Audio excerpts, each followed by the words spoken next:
చిన్న request sir, Adoni కొత్త bus stand పుట్టి ఒక 30 నుండి 40 ఏళ్ళు అయింటుంది సార్. అది ఇప్పటికీ అట్లాగే ఉంది సార్. మీరు మొన్న 17 బస్సులు ప్రారంభించినారని చెప్పిన రోజు మాకు కూడా సంతోషమైంది సార్. దాన్ని దయచేసి చుట్టూ ముళ్ళ కంచెలతో డ్రైనేజ్ ప్రాబ్లంతో అసలు కాంపౌండ్ వాల్ లేకున్నట్లు విచ్చలవిడిగా ఉంది సార్. అది దయచేసి ఆ బస్టాండ్కి కాంపౌండ్ గోడ నిర్మించి కాలువలు నిర్మించి లేటెస్ట్గా ఇప్పుడుండే ఆధునికరకమైన టాయిలెట్స్ యూరినల్ పాయింట్లు ఏర్పాటు చేసి మన ఆదోనికి మంత్రాలయం ఉన్నందుకోసము బెంగళూరు హైదరాబాదు తమిళనాడు నుంచి ఎంతోమంది వస్తున్నారు సార్. ఒక వెయిటింగ్ హాల్ కూడా చేపించి బస్టాండ్ని ఆధునీకరణం చేయాలని నా రిక్వెస్ట్ సార్. దయచేసి 2 విషయాలు మీరు నెక్స్ట్ సమావేశంలో చర్చించి మా ఆదోనికి సహాయం చేస్తారని కోరుతున్నాను సార్.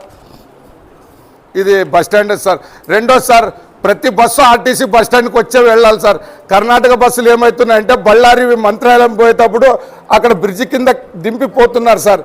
అక్కడోడు పత్తికొండకు పోవాలంటే ఆ బ్రిడ్జి కాడ నుంచి 40 రూపాయలు ఆటో పెట్టుకుని రావాలి సార్.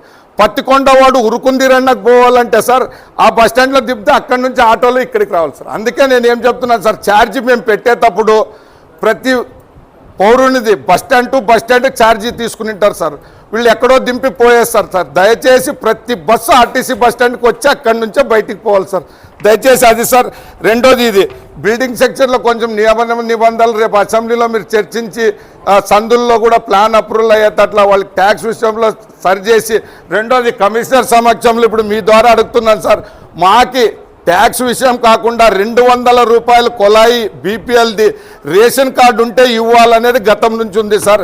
ఈ మున్సిపాలిటీలు ఏదో 1000 రూపాయలకి మించితే ఇవ్వమంటున్నారు సార్. అది ఏదైనా జీవో ఉంటే ఒకటి ఇప్పిస్తే మేము కూడా నోరు మూసుకుని ఊరుకుంటాం సార్. దయచేసి కొంచెం మీరు అది చర్చించాలని నా రిక్వెస్ట్ సార్.